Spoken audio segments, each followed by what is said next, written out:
njem ọnụ ya gazelu na onye ma na-ege m ntị n'ụbọchị nke tata. Biko amalọ m ihe na-eselu ndị na-ele moto na ndị na-ada ele moto. You see all these bloggers, this video is actually meant for business people. Please stay away from all these bloggers. I don't know how much the person meant to you, but once you see that this person is a blogger, stay away from it. If you don't want to stain your business, if you don't want to stain your name, you want to protect your business, you want to protect your dignity, stay away from bloggers. Each other get promote something, find someone else, not bloggers. So your business, not bloggers. I don't really know what the problem is between this businessman and the Oyegodia moto, but please, I want you to share your own thoughts after watching this video. Comment, subscribe, because this thing now is actually becoming something else. I'm not know what the problem is. I don't know how the business went. I don't know when the business started, but please share your own thoughts na this comment. Share the video, like button, and do what? Subscribe. Thank you.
Share this video. Can we have a little discussion this morning before we either go to church or our different share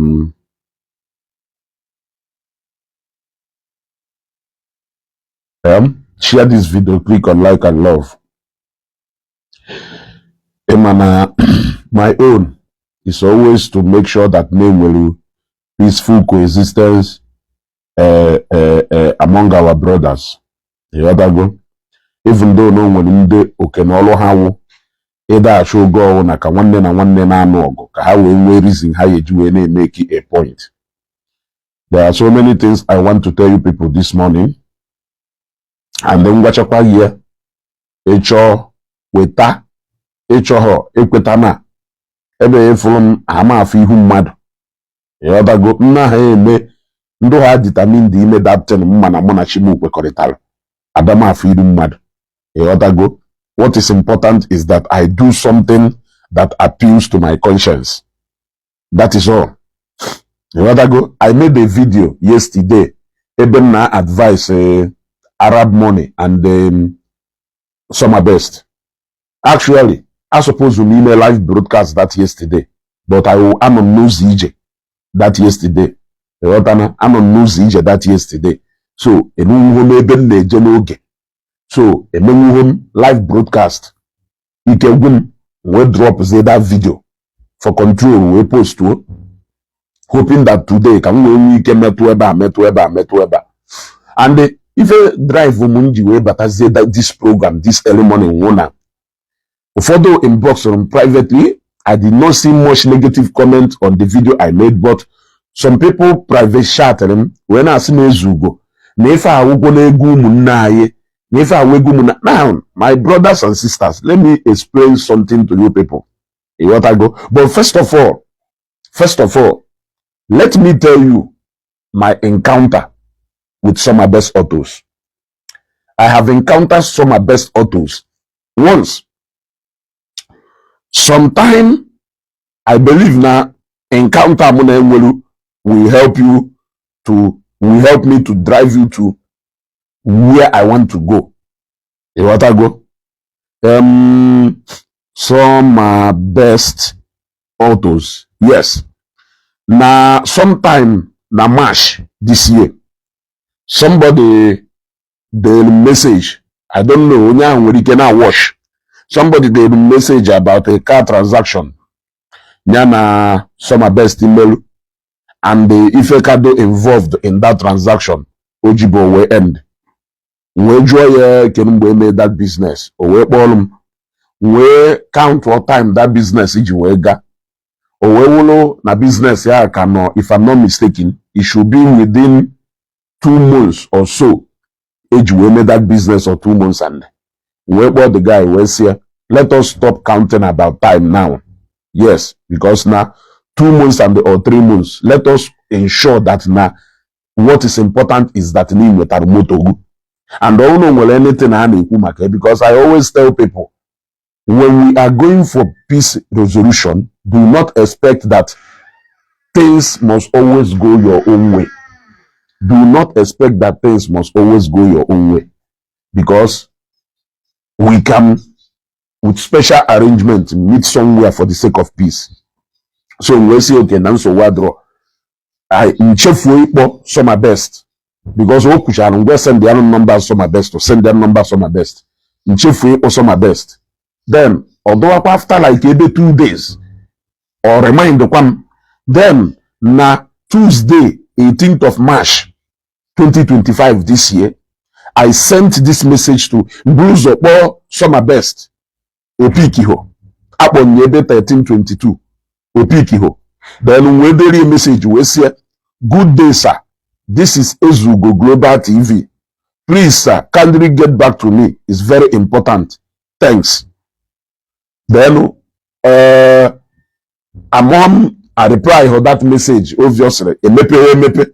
Then mpokwe around the 301, 302, mpokwe 2 missed calls. Opikiho. Then happier. Odowakwa na this was on 18th of March. Odowakwa Olu na 20th of March, which is 2 days after. The person pokwa again. We say okay, check am pokwa. Okay, remember on 20th of March. On 20th of March, I called him again. Yes, no, or rather, okay, no. I called him and he said call failed. Because I think on that particular day, Afro Nyanon on a village.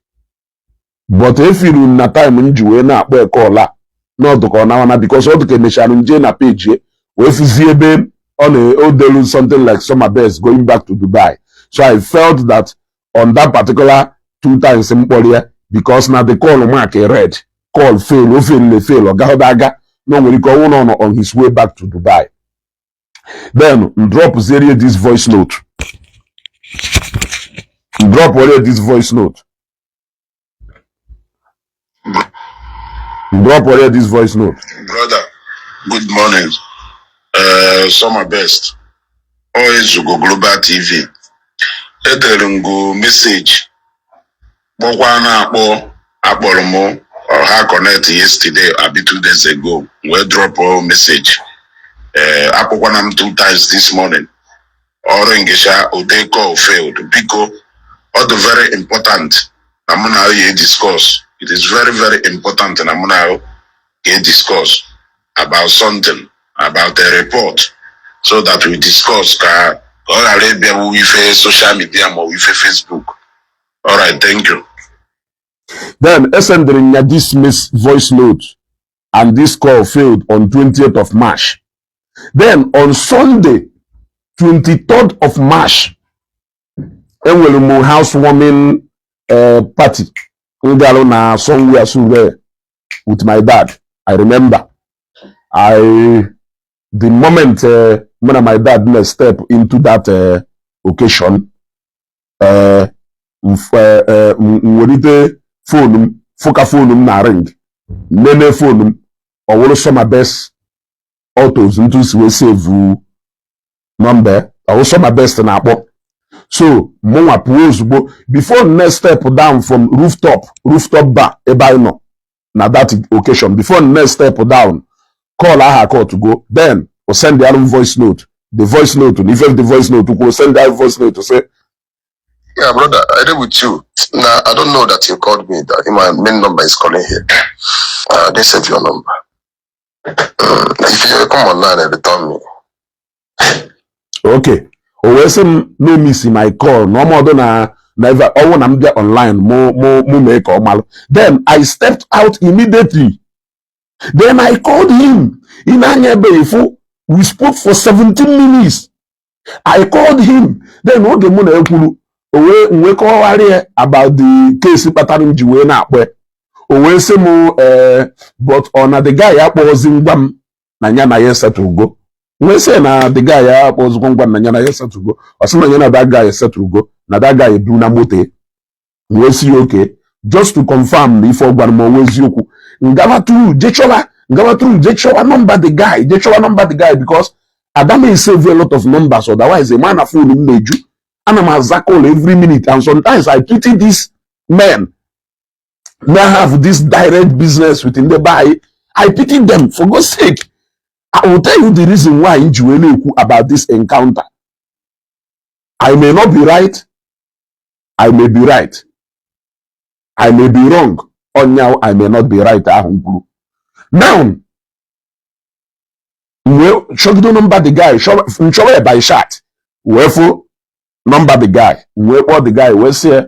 Na mona samabest puruketa. Samabest we say mo na no set to go business unu or some yes na he set to go no je go blue mote mana we say my brother happen mana. E what go say my brother happen mana. What is important is that na moto samabest go talo le bluge moto do mma osama dogo say yes na moto do mma ko na gono kama na no kukula extra 200,000 kota see it doesn't matter. What is important is that na moto that guy igoro that guy na that moto case closed, and that was the first and the last time I spoke with samabest till today. Now, why did I say this? I've always advised women, if you are a content creator, na mmadụ wotara case about onye Igbo nya na enwoku, you don't need to be chasing clout with it. You don't need to be chasing clout with it. What is required of you is to put in action, is to see how best you can help or advise that person. If I can reach out to samabest,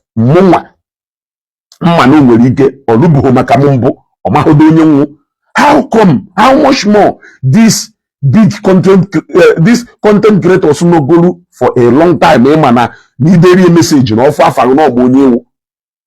I can reach out to him on a phone. I am also coming to this part whereby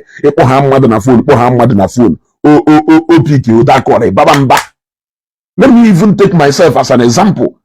To the point where I'm busy with these people. But some time back, in the last year, one man on my phone one day, the phone from Facebook, on my phone, onye newi, semezugo, mune kenecha, or semezugo, no mwelebe ololo, one hotel, one on a newi. I will not mention the name of that place. Can them mother garema side the hotel out? No mwelebe ololo one hotel on a newi. E got go na no shana that hotel come and open na hotel and open the come and no choro ka that hotel ha bido run over no choro ko wolo mu ye jemeri both recruit workers both him everything ko wolo mu ya handle everything na that hotel. I'm on Lagos planning to go back to the east. We go na nka no na Lagos.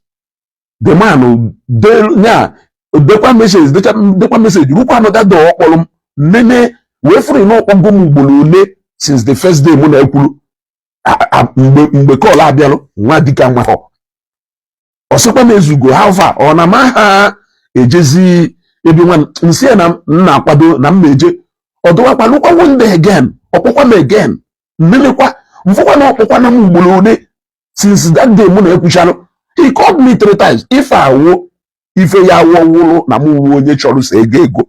This is ebe m na-eje na-eki ego ịghọtago because na obviously o nwere ike mmechi ife ahụ si m ezugo na-eye thank you for helping me to do this.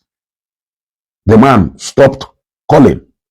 Do you know that there was a day nnọkọtara wee mụ na my PA wee cheta wee sị my PA hey n'onwekwunuru nwa mmanụ na-agwa m n'ọchọ ka nje nyere aka wee rekrutu ndị mmadụ na lọje ịma na nchọgidolu conversation that man and the missed call that ya ebe m nwere ike isi wee nweta contact this man again wee ruo today afọ nya.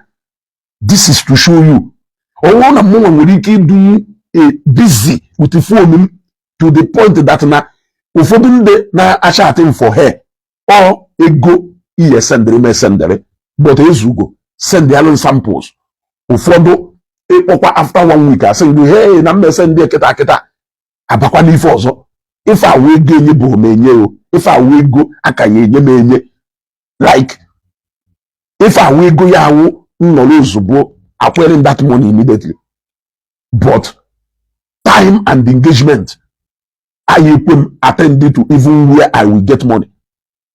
A lot of people chọrọ ka nje ngo ọkpala je gbasara ha aja ụfọdụ n'ime ha ma the story. You call me ezugo ego ne ka na-ele aja ka nsị ndị anụghị ego ka ije kpụtara m aja asị ndị oke na mma emekọla ebe a ka mkpochi ya another thing entirely. Ị nwere ike kpọọ ọzọ ahịa piki kpọọ ọzọ ahịa piki kpọọ ọzọ ahịa piki mpiki kpọọ ọzọ agbango. All those things are not intentional. Now all man na my own program we can do like this in such a way that na mma dey miss gase ụfọdụ contact do capable of you with ego. How much more these people in that na-enwe more than 200 or 300 clients calling them? How much in that na-enwe 200 or 300 clients calling them?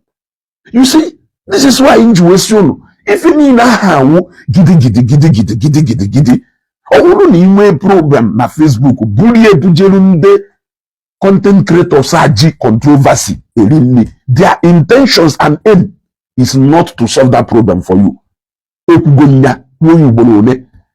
Their intentions and aim is not to solve that problem for you. What they want to do is to complicate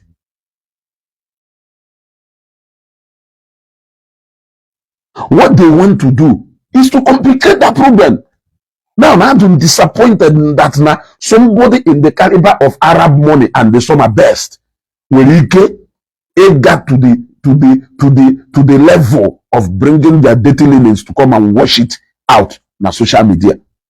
Yes, a lot of people now complain. Ezugo, I only do to ode piki. Phone go na ye on a ringing at the same frequency. Do you want to use your time to judge time? I don't count those things. Oh, the big man that on a phone. Let me tell you, the first time I spoke with the late Senator Patrick Ifeanyoba was in 2013 when I was about to leave Nigeria.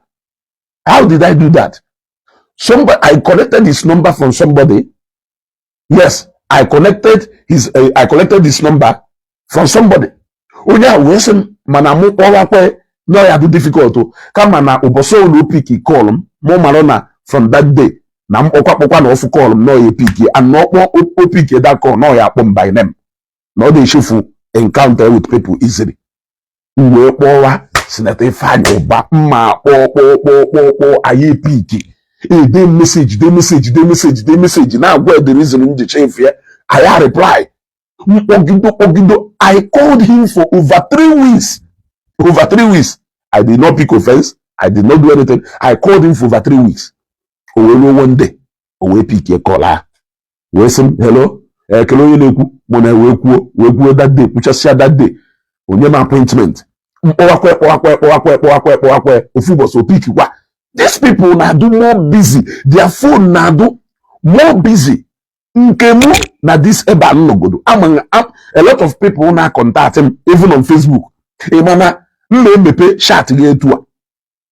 Na show can reply ya chat go. Another thing I drop one chat yaho. Jerezi another thing. Shefuzie even when ya conclude no ezugo na go chat him. It show reply ya. If you na have intentional. like uri iwu no nwe waiting na shoes onye ọzọ a man ịma na phone ye na-akụ 24 hours. Imagine some people na complain the same maybe nwa go type no nwa go ya nọlụ na-enwe program. Do you know that na mgbe nwa go bata Nigeria for nwa go to have 10 or 15 minutes peace, he must carry that phone if ọ na-eji ori enye mmadụ wepụ anya na phone ahụ ebe onye ihe nya unu nwe ike concentrate for like a whole 10 or 15 minutes wee mee something do ya. Ịghọtago?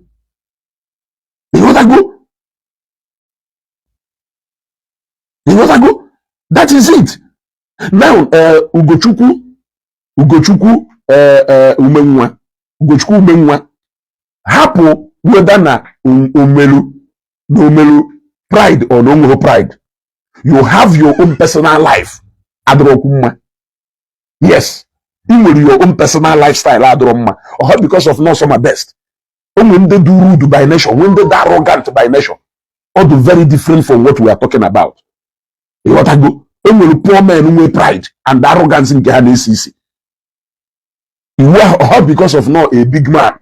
Therefore, you want him to be perfect. You want him to be perfectly shaped. Any sport or what? No. So no way pride. They don't want problem. If only the email they advice improve. It was may not necessarily determine his action. Arrogant man do good. You want to go? If you are closer, you will see that Nafa do good. Mona yadro perfect. Mona we are not perfect. So people cannot use that aspect of our life to generalize. No, into a kaisieme. You want to go? So happen maka abakwe I will 1 or 2 things I name or if I move melo Colombia. You want to go? And that is why in the say take your matter off social media, because that is where you expose a lot of things you don't want to expose, because you feel like you want to convince people. Who are you trying to convince? Okay, at the end of the day, na social media within do komoko na abacho hudo we be kwa make a peace na social media. Can you make is peace ni hunde mmado? That I mean that thing melu na Facebook. People could have put 1, 2, or 3 persons together. He sit down. Batana dioku. Settle ukwa. Unagabalu muno. And even jiweku maka message in sendele samabest. If I can call samabest, me being a stranger, and he will respond. And even before he responded to me, the matter Adugo settled. Why can't you call these people on phone to see how best you can assist people who complain to get whatever? It's not a must that they achieve, but why can't you try? And if you try and don't want to work, give those people necessary advice. Give those people necessary advice of what to do or what not to do. This social media dragon has never solved any problem. I can tell you. Rather, either we really only bully no be no or iri ego geri. Eba okay ya no we opportunity or you do eri ega. Either we really only bully obi. Onye onwu na okuputa na social media okwu asetoro. Okwu na ke setoro. On social media. Setoro here because of na okwu aputa na social media. I am telling you this one for a fact. Because such people na phone no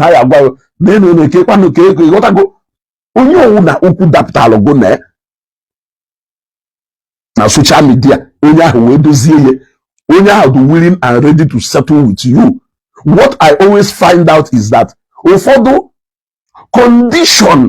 conditions a na-eweta to do that settlement. Ị chọrọ ya, ị chọrọ ka ọ nwụrụ nke ahụ. When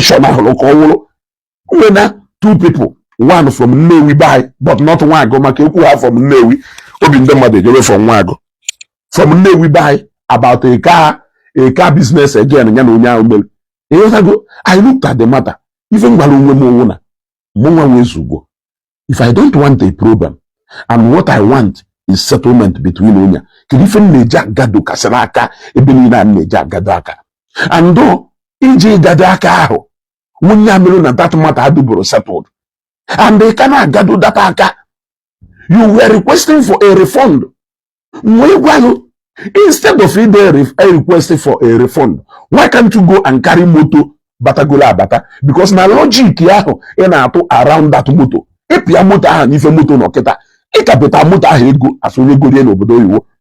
Man ije pewalum na mgbe inyeri ego na dollar no ego no do otu a. No ima na ngwa na gado aka na ana. Ima na ngwa na gado aka na ana. Ina gado aka na ana. Now na ishoro ka nyeru aka je gado aka na ana. When we are talking about instant solution that I will use to settle with the na mother, ijena gadaka exchange rate mgbe wana and as well dollar can into exchange. If you need the moto, what you paid for is a car. And I am telling you right now that if you for moto do to a issue about them, ena gadoaka, egadowesiaka. If you only put na social media, a blackmail wonya aho. Ne put na social media drag onya he me official onye merie na social media ka wezigbo mmadụ. Let me tell you. Also when you na go na mmadụ nwere okwu what I go is it defrauding or not picking call we are talking about? Please my brother, I need a clarification. What do you mean by defrauding?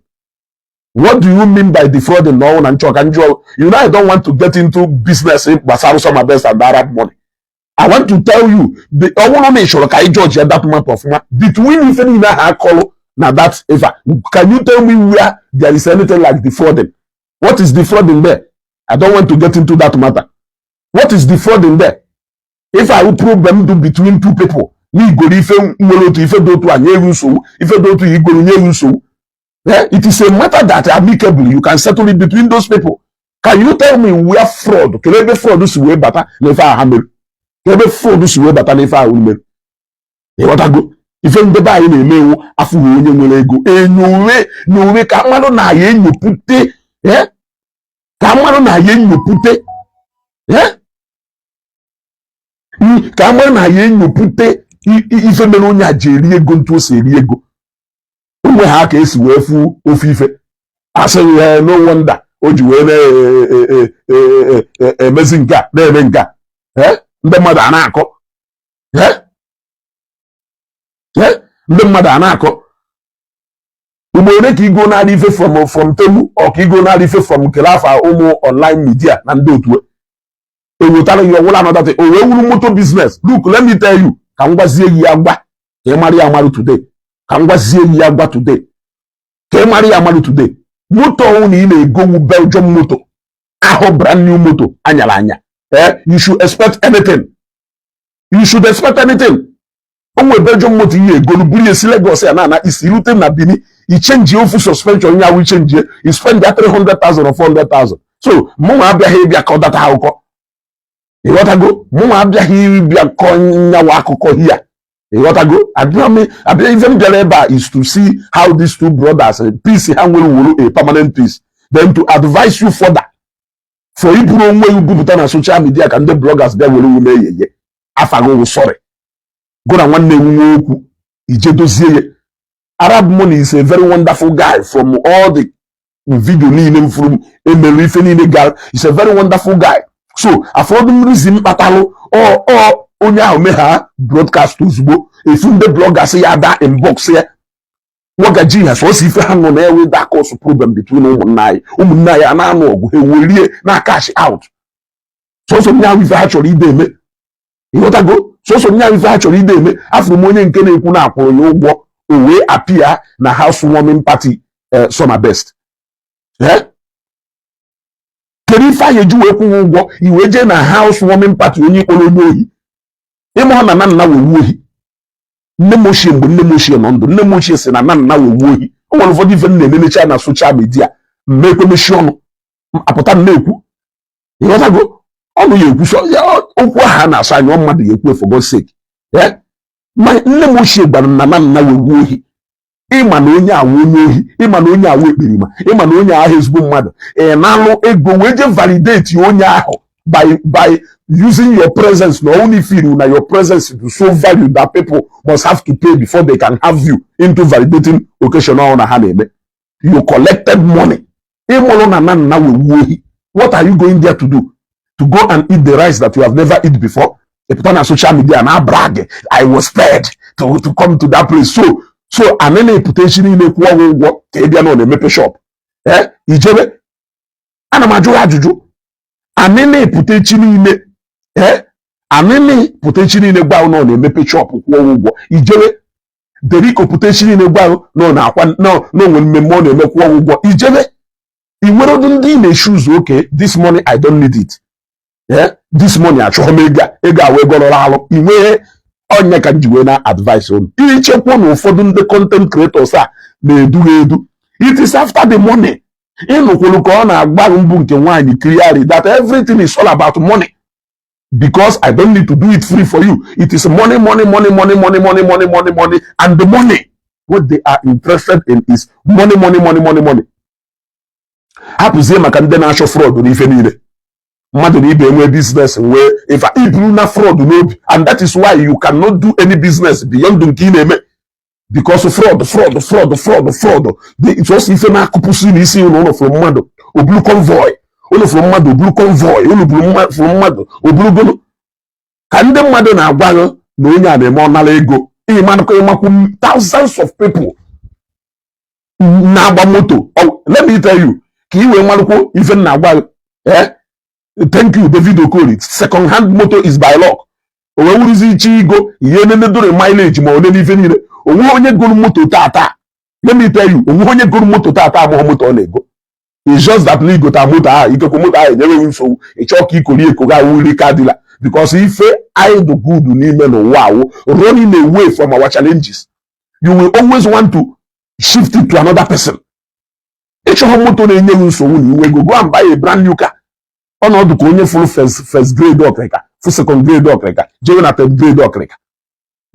Jewe na third grade ọkrịka. We should help our brothers business. Onye melu ife business ya na mmadụ melu abụọ ka onye si wee do. Find a way and settle that problem. If challenges ndị mmadụ na pass through na build business do very difficult. Ịchọ jee jụọ Access Bank, jee jụọ Zenith Bank, jee jụọ Diamond Bank. Bido narrow operations since time immemorial up till today. How can they make glitch na their network? Up till today, they can wepụta phone who can use Zenith app make transfer or hang your kwega. Meanwhile, when we important things should ime hozie ebe yesi we kolukota ego if I fail up till today iye melu mmadụ transfer or hang ya. Yet ndị anọ go in banking business for over the years. Then ịchọkwa ime another thing. Jekwa nene maka kirifa na-akpọ ndị internet MTN and the Airtel. Up till today o nwere a whole day network ha na-adụ buzz up, yet they are dealing with customers, and then they have go in networking business over the years. These men pụtara bịa mụ onwe ha ife egwuregwu, ha pụtara bịa mụ onwe ha ife ụmụazị. Imagine odogwu Arab and the samabest coming to settle problem between J-Pack and the gụnụka ụnụ na ha na-akọ. Kedu ife ụnụ na ndị a na-akọ? Kedu ife ụnụ na ndị a na-akọ? That is the truth.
Hey, sorry no.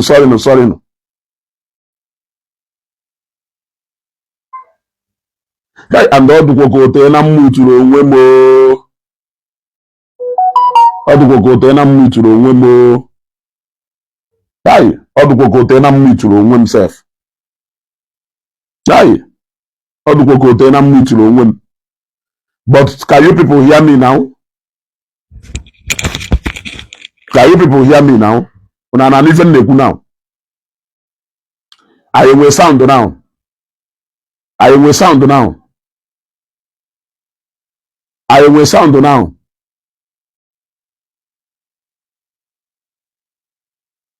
I will sound now. Okay, it's okay now. Yeah, it's okay now. It's okay now. Okay.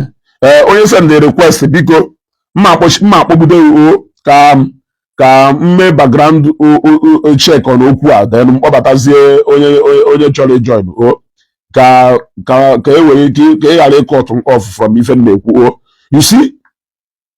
So there is no business that is perfect.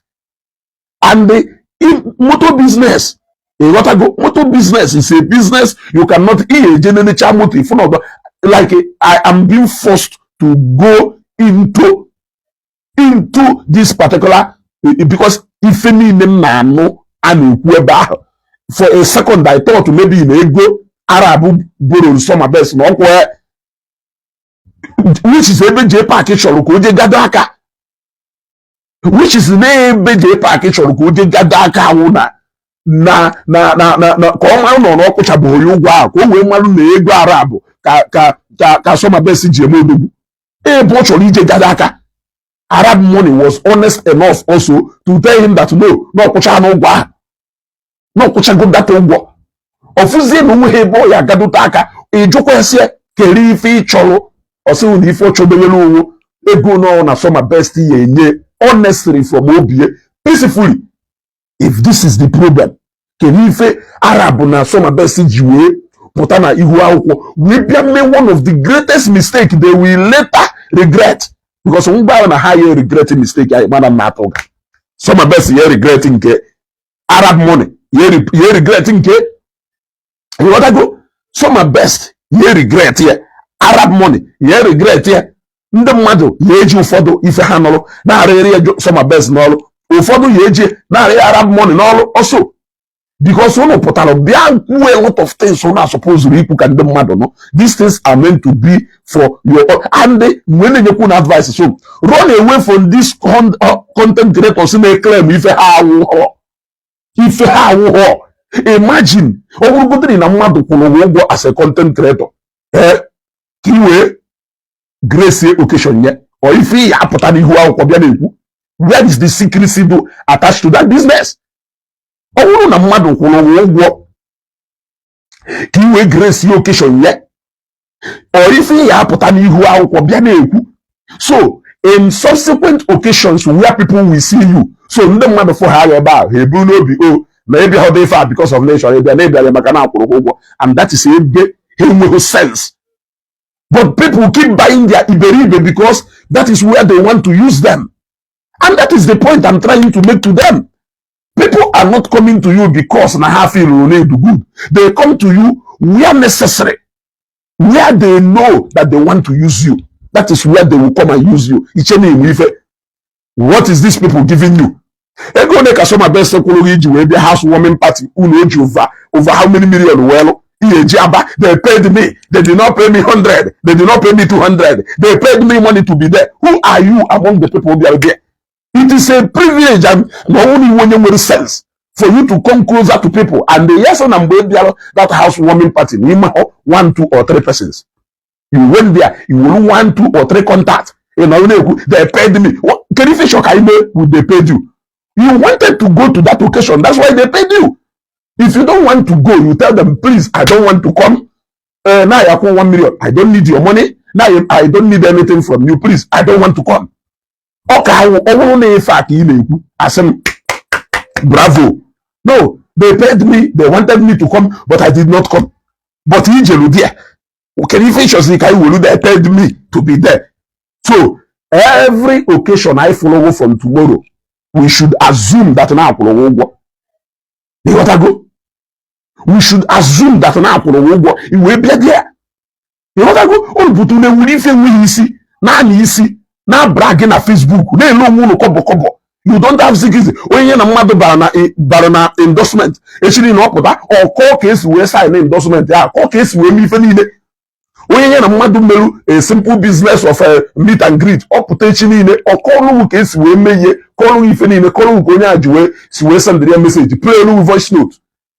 Yeah, I don't understand yet. One say no na represent the public and the interest of the public, but even they represent your personal interest, none concern of the public. You even now went ahead of giving him a deadline. No, if you're going to no both the whole motor in August. But what you did not tell us is whether na motor or what he go go. Come what you wage then all. The motor the fire in as no since no sign her as an ambassador or sign her as an ambassador. And there is no name her and the nature him and never interested him. Can motor the fire or what you be in August. Ese no will be here. No mbaholo in August kaguna yebido. Kerumoto de fa. Did you pay him for car? Only kuruyogo moto. Why any kuruyogo moto? Because this yekune mano onyo name akos web it's not possible ni yego moto from him. So if waketa no moto igori, it is still a validation to his person. Nebo onangwa weriki igoni moto. Who else cannot buy moto from him? So this is the kind of destructive criticism I am hammering more on samabest because no business here with that stake. I am not talking more about Arab money because for Arab money it is not business. You want to go all business is samabest with involved in all this. No matter how genuine concern Arab money though, there is always a better way. I believe in that these two people were prestigious members of a society of a community community. I don't think you know will anybody know there. I am on Arab, I am on samabest. What I go? Can look at you kata innocent na caution is a way problem. Have been a social media area sort of the problem. And not that na law enforcement agencies na handle any update na social media. What I go? Or maybe not a matter will a kind of controversy that needs to be unraveled. But this is just a minor problem between two brothers, which ordinarily none of these people are in this matter is even supposed to come here. Yeah? Samabest na J Park. Possible to do any bed. Yeah? Maybe a treaty a matter of Mercedes Maybach. Yeah? On your cage, you was 60 million J Park Tibembu. To pass 80 million J Park Tibembu. Can you form more? We need to heap anything. And the highest thing all you may way far. Or you may or do say Arab or Korea. Or you make it differ or do say obvious kaya say na Arab money Korea go Kobia me fa home because all our chola teta Otio Fuji wa go wano malama ojese wotanke samabest eba na akwa yaka ti. I mean Arab money eba na akwa yaka ti. Those are the kind of things you will see. Will that settle that problem? Even after when we settle this problem, these people will do everything possible. Run on away. Run on away from these content creators. They only know their pocket. They are selfish to the core. You want to see this person. You want to see this person. You want to see this person. It happened to see the man. Ijena aponde mano anado maka hajiri. Yeah?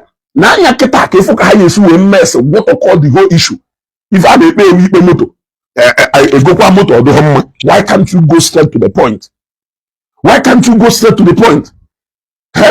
If I want easy, mmadu golu o nwere nna mo nshi golu BMW X5 mgba ahụ.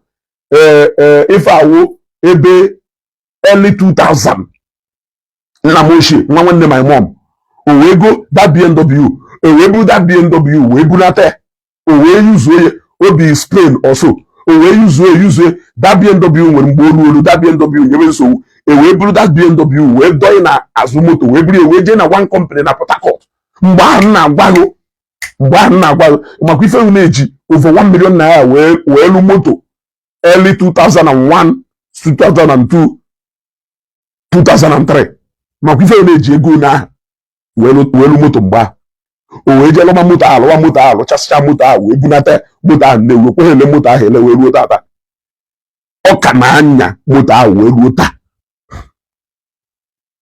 onye elemere ihe nke ahụ nya ji aka ejego ka ahụ nke o ji aka ejego so ọ bụrụ na ị na-ego second hand moto ị na-eme expect na-enye garanti onye enye garanti na second hand moto ọ dị igobụghị moto ịmụhụ different encounters onwe moto ihe ebupụta na wharf buru ya na-eje east pụta na Benin igo radiator ọfụ doine it happens onwere ife ada eme the only thing you need to do is kedu ife ụnụ kpalụ mgbe this problem na-aga on you don't even need to show us any voice note at all onwere ife anyị ji eme onye na-ajụghị inwere evidence inwere voice note inwere onye ahụ okomoko ka ọ na-achọ yes if you need ịjụ ha ahụ do samabest na ọ bụrụ na ị chọrọ truly na ị chọrọ settle these people ị need ịnọ na phone wee zakọrọ Arab money kedu ị na-azakọrọ Arab money why are you involving us ọ kpọrọ we assumed na ọ bụrụ na ọ dụrọ arranged we assume that na ọ kpọrọ na ọ chọrọ isettle ife do between ya na samabest. You shouldn't have answered that call online. He has that call out offline. Can even my contribute from my house. Actually, Major Mana, if you need the email, or child, it to phone. Also my best. It to phone. It also my best. It also my best. He put way na call. Put also my best. Na call. Then Hana Babia. Oh no, will another person Hana acquire Hama Hana respect if you don't want the conversation to be there. Because if I follow Keta Habia is beating up Facebook, Mechapa, non alive, those here, we fact those offline. Onye kwuonke, okay, so my best, you give Arab money kuru. Kerife in to say. So my best, I say okay. N'ife mere o n'ife do otu a because mụnwa feel na n'ife mere ha na-abụji wee nwee outburst or youthful exuberance between people like us. You always want to show that non-gun power or non-gun power. Ụmụ okorobịa na ịkpọtu ha na-abụ ana they settle immediately. Kedu ife unu na-ewetara ya na social media na ọ bụrụ na ngọnwa na ndị do interested ka ha na-ege asụ enwe na ọ na-adaka na onye asịrị ka ewu ije ge na-eke ọka jegoro ife chigata dị abịa bịa kọrọ ha akụkọ asụrụ na ha ama ife na-ekwu itinye na social media ana m ajụrụ ajụjụ ịbabụrụ na supermarket jegoro ife pụta ozugbo onwe ife ichigha ebe a ji ka akwa ha sị nwoke na ha ama ife ha na-ekwu itinye na social media ka ọ maka na ọsọ ma best ọ maka na ọsọ ma best ịkpọpụta mmadụ 20 so ma best egotabụghoro moto ha nyere ego anyị eproduce ụmụ mmadụ 5,000 ogotagoro moto. That is why you say that this is business. You don't need to shut that business down because that business is serving people. That business is serving people. Or now some best I have never condemned Igwe. Also, the only thing I said is that Igwe is a wonderful guy. From the conversation, I could see the sweet relationship on between Yana. Some best. He's more like a senior brother. Not minding that pride we always come in here and there because it was here even some best in a kuku. You could also see some utterances, a whole lot of them. For example, I want a man to go to moto. I am upgrade. You don't need to be hammering more na old moto, upgrade, or to point in achieve proof. You don't need to do that. So on you can see now all of you goofy complete. I watch Katam live broadcast also my best maybe along the line because all those things are not necessary. Can even akọwala ya to Arab monies way can even what is the ebe way concern people should go straight to what is the problem if at all you want to involve us instead of telling us to this way ni n'abalị ọ were ịkpa nni you want to go ọ were ịkpa nni Now, you don't need to wait until go na mmadụ nwezi okwu ịchọzie ka ị gwaba anyị na onye a na-eme ife dị otu a na onye a na-eme ife dị otu a. Kedu ife na-agwala anyị ife niile a? We don't need it. We don't need it. After all, moto niile ahụ a na-ekwu egoro ụla si eke egoro ya. And ọ na December ka Arab money use ya. Ọ na December ka nna wash ya Arab money na-use ya. So afọ mmiri zi mbatara anyị ejizi mana ọ anga oke n'obi. And ụmụnne anyị dị willing and ready to damage their brother's business. Mekwuwe taa kwudoro echi. Echa ọbịa ka mụ nwa wezugo gwa ya ebe ego nke m dependent. That does not mean na onye ahụ onye ohi ka ọwụ. Yes, only so many people ebe ego m dependent today. I know they are not criminals. I know na ndị ha bụrụ ndị ohi. I know they don't want to eat my money. And you will know that they don't want to eat your money. You will know.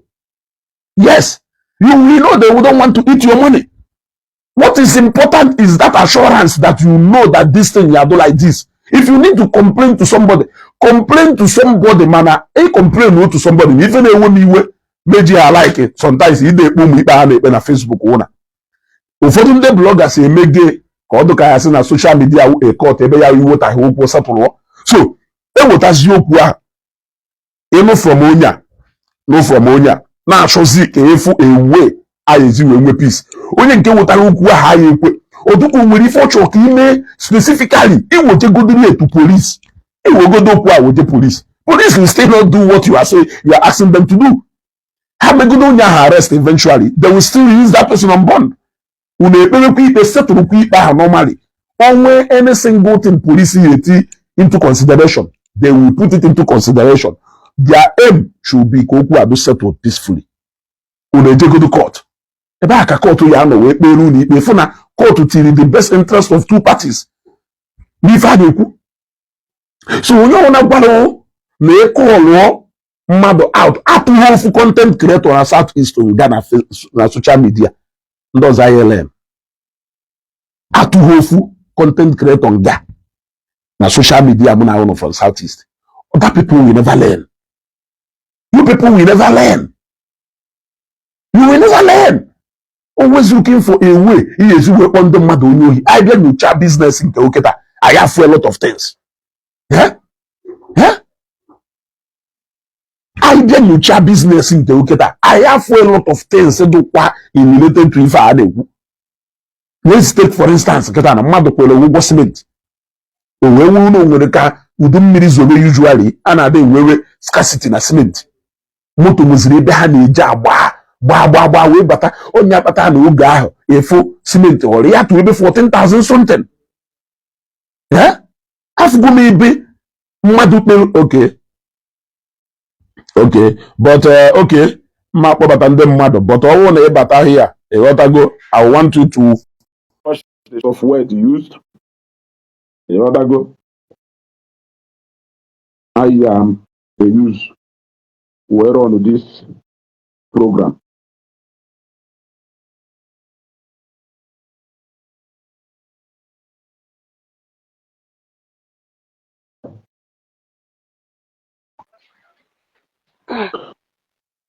Good morning, my sister.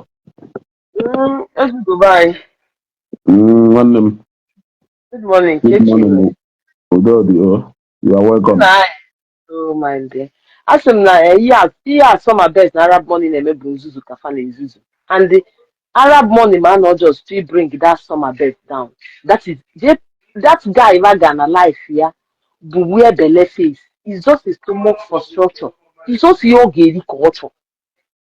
How to bring people down be a big problem, that guy. How to bring people down. I just want I just not imagine somebody somebody na-ezuzu yeti wee na-emeka ihe. Mmadụ ga-azụọ second hand moto. Ị na-eme expect ka ọ dị kacha ijide ego na nga zụọ new moto na akwa na-ele new one. Ọ bụrụ ịbịa zụọ second hand moto, ịchọ ka emere ihe upgrade to 2025 in order to impress who you want impress. Fake life everywhere. Because you want to impress in the social media. I forget the motor, I see not 2023, I am not 208. Eh? Nah, as you go, you are just Iboye really, honestly. Ibo is Boye. You know how to treat matters. Open Makia one Onya and Ezuzu Yari. Okay, look at okay, another bloggers say go that motor now. Now some of us they listen to the motor now them. So some of us should know that. Now fear now is at stake. Yeah, my that one because we go those nonsense now. No, they listen to people motor now them because of a man need that guy you again at that life. Let them go and do their worst. If they get the content creators, they are go now go content creators are go. If TG onye make it all if TG because of Nadine onye know about boyfriend and girlfriend, it just like bring another person down because of Nile Zuzu. Nah Amamo Tunda see a reason. Now this guy no if you don't worry about Sanya na J Park. Supposed to go the guy now. J Park, the guy agba no go Mama Passman as no go motor from Summer Best.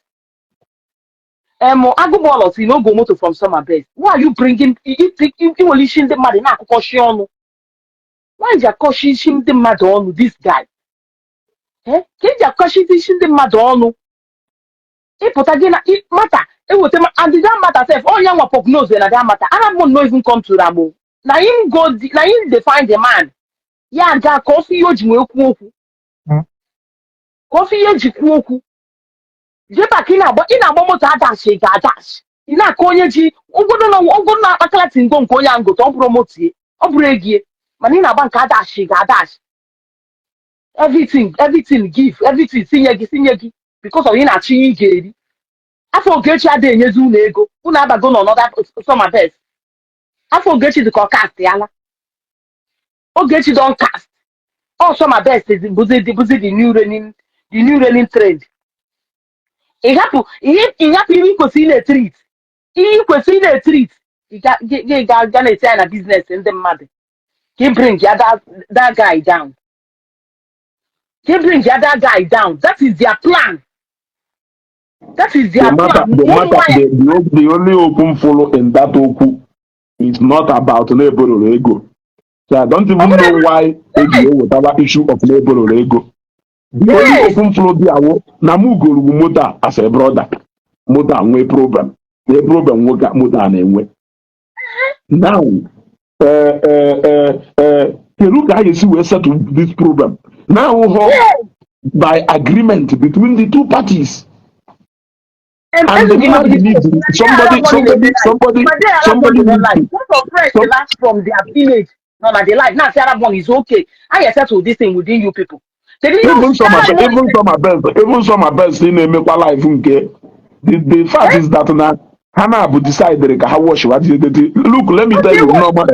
Ebe from onweho enyi nwoke onweho enyi nwanyị or enyi nwoke or male friend inwe go na to so close go na him we a lot of things unu make whether ebe onye anyị nwunye ego whether ebe onye anyị nwunye aka onye ka o ji adụ mkpa go na onye ahụ nwe okwu forget ya na about the past talk about that present because unu kpagara ebe ka unu jee kwuwe maka ife mmeri ikwu ụbọchị iji aka wee nye m nri ka m kwuo ụbọchị m ji ngasị wee nye gị nri there must be something.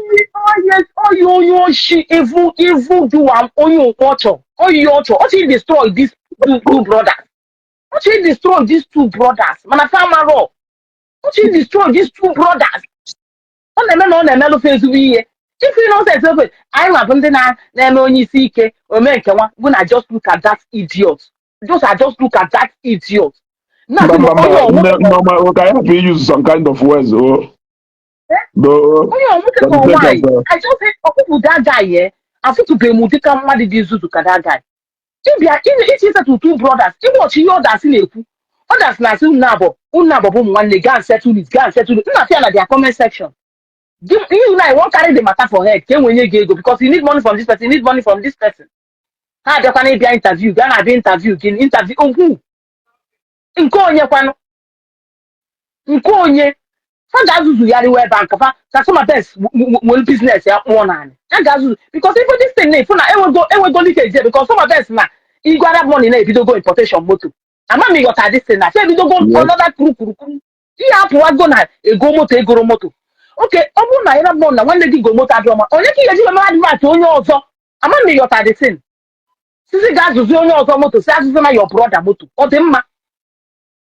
I don't have business with two of them but enwe problem with two of them but only sometimes only Arab money like content creator I notice go me ọ like ka akụkọ fa ọ like ka bịa tọkụ Peter I would say nonsense motor amaji asị not my best nonsense motor amaji all those people niile na-ekwu yeri maka Ogechi sama go na some of them because ọ na-agada one weta ọlụ oke efe agwara na ife a ga-ekwu this week ekecha I abadi know exactly. Ọ ife ọ na-adị m ịma na nyanwa nwelu ndị content creators ya na ha na work. I usually ome ha video ifu onye ni emeye and ndị ahụ ndị na-eme ọkụ ụfọdụ ọlụ ọkpọrọ ndị ahụ wee ji ụfọdụ ọlụ a o wee si etu a wee were ndị ahụ wee ti ha na bondage. ọbịa ọchụma bịa na onwe onye ahịa drag o wepụta ego Ha nọkwu na WhatsApp group atụ ha vidio na WhatsApp group onye ọ na-apụtara ekwugheri ebunye dị kịta a na-amazi the ten gwa m ihe gbasara gụbọọla with JPAC gwa m ihe gbasara JPAC with man a na-ekwu maka samabest ibulu other people add to na the nonsense isi na onye a na-erizi n'ọfụma isi na this man na-erizi n'ọfụma ya pụta kọlụ gbatu ọbịbịa ote ego ọnụ ọmara ọdọ ọfụma oche na adashi gị moto adashi ọmaga ọfụma who get money no dey talk also mgbe ọbụla odosa ọnụ jojo book of afọ everywhere nonsense man my dear nwanne m biko continue na-eme ihe na-eme biko na anyị solu mma ezigbo mmadụ ezigbo anyị daalụ nwanne m daalụ ịghọtago so ọ wụrụ na go na oyiwu nwee problem ọ na-apụta na Facebook we don't want to hear what happened during the time go na eme ọya and that is the kind of life JPAC na-live and that is why Oyeji wee capitalize na o nwere ụfọdụ ife ya wa Arab money na-ekwu agbanye ekwuzi na for example kere ife Arab money na-ekwuru maka problem niile ya na bịa nalụ m ego mma agwa ekwuzi na even nna ọkwa close to samabest nwekwara ụfọdụ ife ya ojii ka agwanya guy akụzi na alụm this thing I don't want to hear it. Let us hear about this particular motor or this motor we even alone. Let us hear about this particular motor. Actually, ife do na this motor. Okay, the ife kwuru ngwa soma, the ife Arab motor kedu ife aye eme this thing. This is the matter no on the ground. Whether no nwere onye goro moto whether no onye goro moto onye achi itigbu akpọ ọgwụ ngwa wote ego ife niile ahụ does not matter. I need to watch that detailing. O nwere ụbọchị ịkpọrọ m nye 5 million o nweghị ife anyị ji ife niile ahụ eme. We don't need to hear it. We don't have any business with that. That should be a matter not between both of you. We don't need to hear it. We want to know what is the cause of this recent outburst because not now we feel this okwu. Mana oge ọnwụ na content creators ndị na-akụ asịrị ndị ma na ebeso ha ana Igbo ahịa adụnata mma echekọta na m ife atịtị na-ekwuru m echi ekwekwu aka ha erekrutukwa n'onwe ha etu ha si eme. Go and open a business ebe a na-ele akara. Successfully build that akara to the brand that everybody will be demanding to buy that your akara from anywhere you are. That is when you will know the difficulties our people now encounter n'ime business, especially business and capital and social media. Especially business and capital and social media. Especially business and capital and social media. Mmadụ ese ndị go mmadụ wig na Canada, if I'm not mistaken. Oluonene ye wig ya hado mma, o send the shige back. I refunded for that week, but on a normal, yeme, and I won't tell you that Namodo pass so perfect than now. Namada say all those things because he never see you go on or business guy grow. But I did it with reason. But on will only yawo up to ye kweme manage okwakwara 102 say that me kamano say esuwe those business akoduma. Ife to ka igolo ọzọ ka nye discount or ịghọtago ka a ghara inwe loss both ways ịghọtago You got to give a so if our people should begin business portal social media now, public nya ọ na-awụ apụta ọdụ ka ha sị na anya niile chịkọje win let us tell ourselves the truth. Ọnwụ na mmadụ 500 or na mmadụ 1000 ana m ajụ ọkpọ na social media ịyafụ ndị ya gwa na ha gụrụ onye amoto ego ole na ha gụrụ onye amoto ego ole nna anọdụ mma na ha gụrụ onye amoto ego ole nna anọdụ mma iwe bịakwafụ report. So those few reports, let us see how we can sort them out. You know what I damage a business na arụ ọrụ onwe.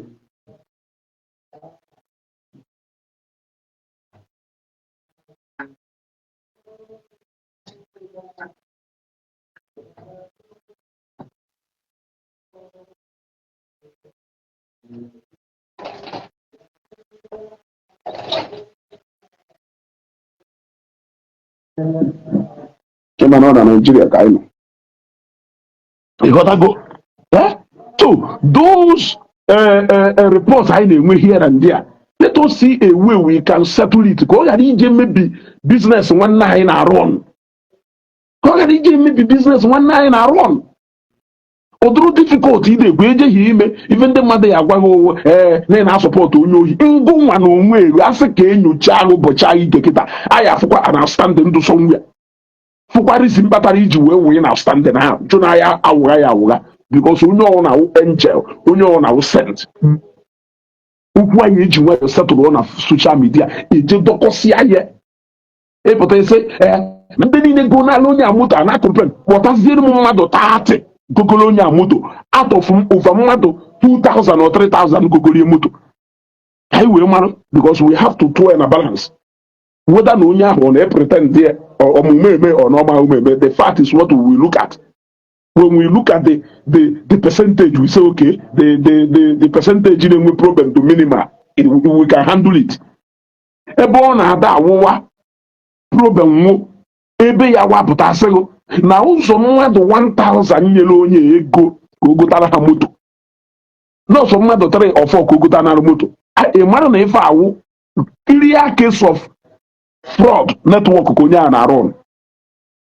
Ị ma na ife ahụ a case of wayo ka onye a na-arụ ọnụ mana ọhụ a situation whereby na ya agwaghị na onye a na-ebubata more than 20 cars or 30 cars of customers every week. Enwezie a case of about 10 people. That is a case we can handle. Ogodo na nwere ebe samabest ahụ emete anyị agbasie umesie nwanne m mewe ife etu a mewe ife etu a mewe ife etu a, which is an advice I will give to him at the end of this video. You got to go. Man, let us not stop this. Social media is a place where we can promote each other. O nwere ndị ya ahụ ijide ha ya ụgwọ ikwu n'ihe ụgwọ ahụ o were brand ya ahụ iwu onye oyi o nwere ndị na-eme o nwere onye ya ahụ na onye ga-ego gotara ife onwe ife merụ igotapụzi ife a o worie nya brand ya ife niile ife ọ chọrọ ụka o take a pound of flesh on you for the sake of ego ya iji. O nwere ndị na-eme, a lot of people na-eme because ọnwụ na anyị na-eme ife n'ụwa na anyị na-use general interest and not your own personal interest. Ị ya understand na the same reason ahụ inyere onye iji ụgwọ ka onye iji ụgwọ nyere gị. Ị ya amụọ na ife nkwere ghọtara ya the same reason ahụ inyere onye iji ụgwọ ọ na-aba ọ the same reason ahụ ka onye ji nyere gị ị na-aba. Ishedane like this ishebeghe like this because ịkọwagoro onye iji ụgwọ ghọta mana onye ji kọwalụ gị na-aba nọ nke a nọ nke a nọ nke a. Let us stop this money something. Igodana moto. Ụfọdụ na-ewuri echefuo akpọọ na fon ipikie mekwa na akpọọ na fon ipikie ewu for onye nwe ifo ji fon eme mụnwa sef wụ na iyuzu fon ịtọ efirizi na mkpụrụ fon ịtọ ma ọ kpụrụ fon na ọ wụrụ iberibe. Otherwise ana m amasị mmadụ sef were ofu fịọwa ihe na moto mana ma chefuo na moto ebe a ka nzu ike because etu aka ihe esi aza kọlụ na-agụ meseji onye egwupụghị nke ya owewe iwe onye egwupụghị nke ya owewe iwe kọlụ stedi ka m na-aza kọlụ ma amaghị ọdụ nọmba ya ama Take for instance this period oge shi nọ n'ime ama m dị kọl nza azakatalụ m kọl jụ na maya azazi kọl azakatalụ m kọl jụ na maya azazi kọl ka m na-aza kọl ahụ ka ị na-azakwa kọl biznes o na-azakwa kọl personal things dụrụ at some point and ndị na-asị bring ya some people some of these things you feel you can handle it yourself, you can handle it alone, because sometimes ịkpọbatakwa people these people don't know how much you want to handle your things. That is it. So you must put these things into consideration. Ị na nnukwu mmadụ ọha mmụ kerie ọchukwu kerie nnukwu mmadụ nnukwu mmadụ ọhụ na ị na-eme expect na ọhụ na ị chọrọ eke adịla ya wee chọghị efu ijefu ya, you know where to see them. Ọhụ na ị chọrọ eke adịla ya wee chọghị efu ijefu ya ozugbo, you know where to see them. Ịghọtago? You know where to see them. Ịmacha na ije na shọpụ oke electronics jije golu electronics na-ebataghị ifu oke attend ya to you one on one ozugbo iburu ife pụọ iwe jebe na nke ndị Sonic ịma n'ihi ruo iburu ụzọ na ọ na receptionist eburu ụzọ fụ emechaa ọcha ahụ n'ime ebe ife dị otu a emechaa akpọrọ okpokpuo ebe a ewe kpokpuo showroom and igochakwa ịnọrọ ebe ahụ ede receipt ịdọ na cheru eje na warehouse je bupụta supply ya ewe deliver to you. Ịmacha on ịmahọ, you know why you went to a bigger company where you know that you will not have full access to always access the CEO, to access their edition. O nwere ụfọdụ marketing company ya wee kpọọ na phone to speak in English, press 1, to communicate in Igbo, press 2, to do this one, press 3. Isheru, okay, wait, we are going to link you to one of our agent. Hold on. 30 minutes before. Please, I'm sorry, there is no agent free right now. Call back later. Yet, offer your own services. Offer services. We know about all this. Let us stop all this. Yeah? Etu a samabest ọnwa agono okele onye ọzọ ikpọ ya na fon opiki okọrọ bara mba kerife na bara mba kpọba ya na fon amakwa m ndị kpọgoro m sị m ezugo na anyị chọrọ igo moto na-akpọ nwa agụ epiki o jighị ụgwọ ọkwụgụgo ka ị ka chọrọ igo na-akpọ ya opiki nke a wụkọrọ ya opiki ọ nataghị ego opiki the same thing with all these people. Enwe so many calls ha na-eme isi because na ndị akwụkwọ ndị chọrọ igo moto ego n'ọhụ ndị goro ego ọ n'ọhụ ndị na-akpọfa another thing. Every minute phone na-aring, every minute phone na-aring, every second ka phone na-aring. Wolu be ụmụaka ka be mmadụ adazi na-eme na ego nka nwuche nye mmadụ, ego nka nwuche nye mmadụ. Ego nka nwuche nye mmadụ. Yet ụfọdụ n'ime anyị na-ewere ego nye ndị China alụ ofu adịgboroja bunatara ya ebe a mmadụ anyị anụ ya n'ọnụ imechi ọnụ folowe ntu suppose isi wee fole ya nke akwụkwọ adịgboroja onye China kpacha anya lụrụ ọ eme mistake n'afịa igbuho mmadụ ịtọwuho mmadụ atọwu kwụsịnụ dize ogo na wayo ogo ụnụ idukwita ka ị dikteti ebe a na-egwu wayo ụnụ fụ ha nwa afọ Igbo lụrụ ụlọ especially ndị a na-apụta n'ihu akwụkwọ because ọnyịnya ka ndị mmadụ ji eme onwe unu enu 100 zuo ya ezo maka obupụta ha n'ihu akwụkwọ wụ hala obupụta ha n'ihu akwụkwọ ife ndị mmadụ ya adazi achọ one thing a na-asịghị na onye ọrụ enye na samabest ego ka o merie biznes o rie ya esizie ha ngwa kpọpụtara ụnụ mmadụ 50 or mmadụ 100 out of thousands of people gogorie moto nyerie ego rie because ego mmadụ na ahụ nwere ike ịkwụ otu ụlọ ọlụlụ not to talk about other houses ọlụlụ ọ ego mmadụ 100 nwere ike ịkwụ otu hospital ọlụlụ ọ ego mmadụ 50 nwere ike ịkwụ otu wanti na o nwere somewhere na ọ na-esizi n'ọnya o were ego ndị mmadụ ọ na-eri n'ọnya ka o ji eme ọgaranya because mmadụ anyị abụzi successful ọ kwere etu ahụ na business afịa tebụl ahụ ị na-ele ị nwere one or two standing with customers manụzie maka onye nwere biznes ụwa niile na-akpọ ya na afịa tebụl ahụ ị na-eme na ị ka nwere outstanding 1 or 2 na ngwa chọpụ nna maneji ị ka nwere outstanding 1, 2 or 3 na manụzie maka ndị na-deal with thousands of people all over the world, ndị Igbo all over the world manụzie maka ndị ahụ But your emotion and sentiment will not allow you to see that. Ogo na buo, tiwo, zowo, ana chozo. Ifo lo kwe normally, ifo kwa na gidigidi ni na uko fuebe kwa ya landego. You want to go? Gidigidi ni na uko fuebe kwa ya landego. Yeah. O ife ni ne mewelu gawarisi. Mana umwele ife ye melu, we should stop talking about time frame now. We now talk about, okay, let us see this thing deliver. Can deliver this thing? You want to go? Can deliver this thing? During those days, my dad nwere afia ha na-eche echegidoro afia for how long? Mechaa ọ bụrụ na nọ mgbe ahụ ka a na-abata ọdụ ka seaport ba ya juru eju ewebukọrọ kọntena niile ahụ wee jee na Kotonu wee jee drọp ya. All those things are things a businessman na-afụ. There are so many people o nwere ike kọntena ya bata be anyị ọfụbeghị ego oyi ji wee gbe ọ na-agbagharị na-achọ ego oyi ji wee gbe but that time ọ na-agbagharị achọ ego ahụ oyi ji wee gbe time frame ọ gwaghị elapse bago. Some of these things ada awụ entirely they are making a na-enwe up and down. I am not justifying na ọ bụrụ na onye mụma eme that act of criminality that person should change, but I am telling you normal thing ngụnwa na encounter mụnwa na encounter anyị nwa na encounter na business. Even na mmadụ goro ife na Port Harcourt ebe a ka ị delivery onye ahụ na Lagos ụfọdụ sef a na-enwe challenges. Ị nwere ike gbuo onye ahụ nọ ya enweta in 2 days nye ndị GO ma onye ndị ofu company out of delay company o nwere ike in 1 week onye ahụ enwetabụghị nke nwa ya nọ na-ahụ tụrụtụgo ọtụtụ na ya denụ ịchọzie ka ide George ha weta ife mmadụ kwuru n'ọnụ anyị na-ekwu shit n'ọnụ even ngụm ụfọdụ iyi ị na-agụ na social media nwere ike abịa n'edro etu a mana anyị na-ekwu a lot of things n'ọnụ maka ndị na-asị etretin bụ mmadụ before. Yeah. Customers are always right. Mmadụ one na-ekip ya ka anyị gwazie onwe anyị eziokwu. Customers are always right.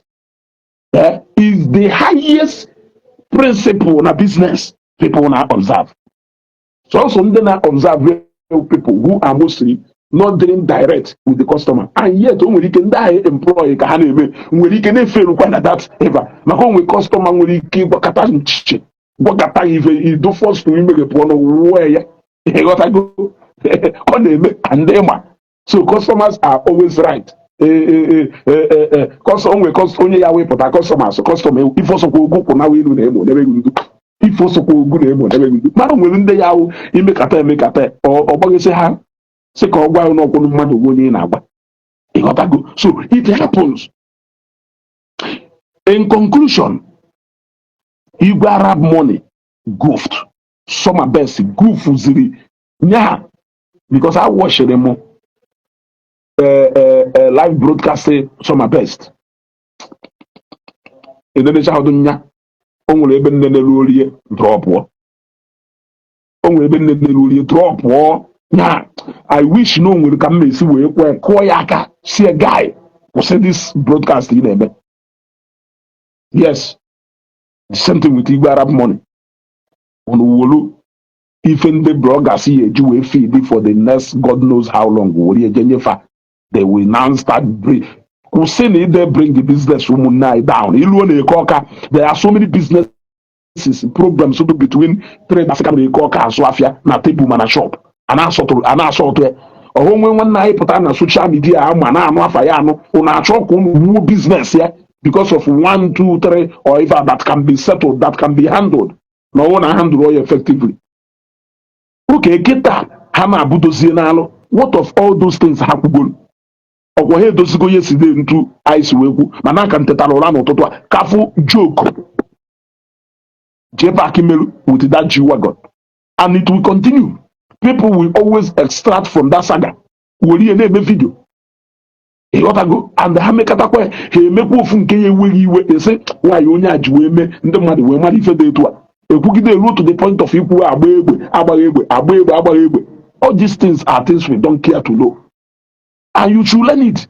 Ọgụ na mmadụ si okwu ajụọ oke ife na-esara ụlọ kama ya akọba ife sere ụlọ at that point ichi ya back to Jerusalem bido kọba afọ ife na ịkọba kọcha na onye ahụ ya afụkwa ife oyi ejekọ mmerụ na Galilee.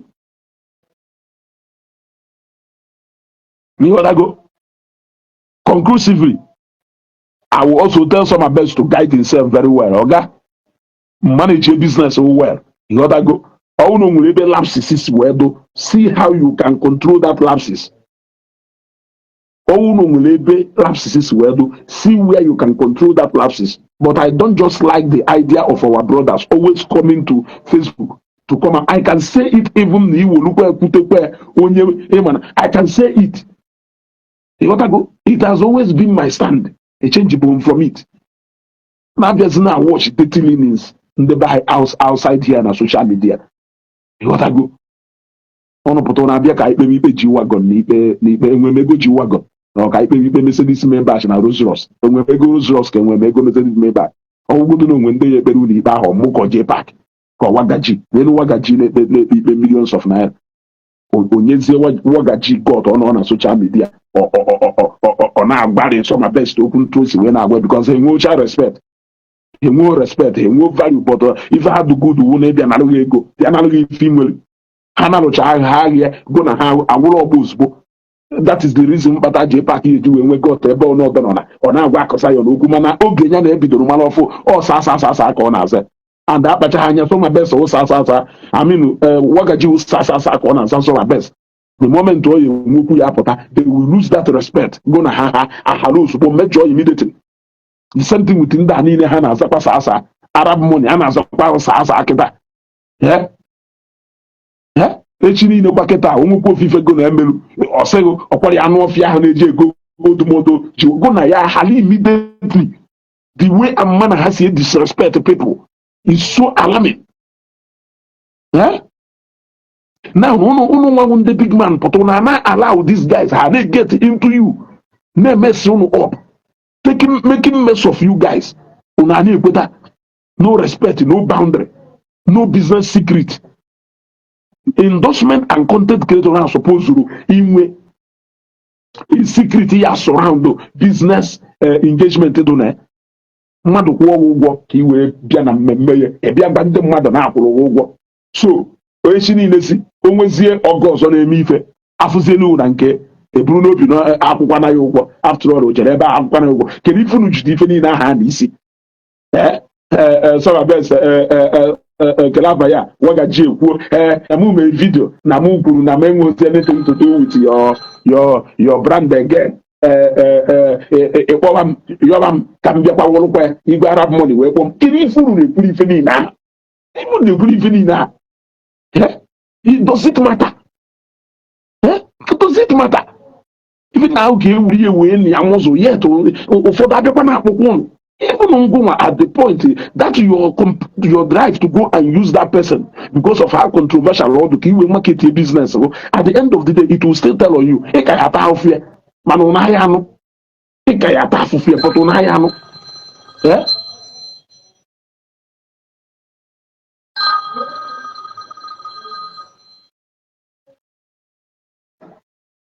Hello?